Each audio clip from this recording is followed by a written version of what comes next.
আত-তাহিয়াতু লিল্লাহ ওয়াস-সালাওয়াত ওয়াত-তাইয়্যিবাত, সকল মৌখিক ইবাদত, সকল শারীরিক ইবাদত মুখ দিয়ে উচ্চারণ করে আল্লাহর যে ইবাদত করা যায়, শরীর দিয়ে হাত পাও দিয়ে যে আল্লাহর ইবাদত করা যায়, এবং ওয়াত-তাইয়্যিবাত আর্থিক টাকা পয়সা খরচ করে যত ইবাদত করা যায়, এই সবগুলো কার জন্য? আল্লাহর জন্য। আসসালামু আলাইকা আইয়ুহান নাবিয়্যু, হে রাসূল আপনার প্রতি আল্লাহর শান্তি বর্ষিত হোক। আসসালামু আলাইনা, এবং আমাদের প্রতি শান্তি বর্ষিত হোক। ওয়া আলা ইবাদিল্লাহিস সালিহিন, এবং আল্লাহর সকল নেককার বান্দাদের উপর শান্তি বর্ষিত হোক। আসসালামু আলাইনা ওয়া আলা ইবাদিল্লাহিস সালিহিন।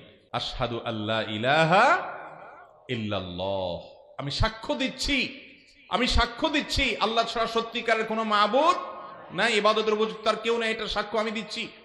ওয়া আশহাদু আন্না মুহাম্মাদান আবদুহু ওয়া রাসূলুহু, এবং আমি আরো সাক্ষ্য দিচ্ছি যে মুহাম্মদ তিনি আল্লাহর গোলাম এবং রাসূল।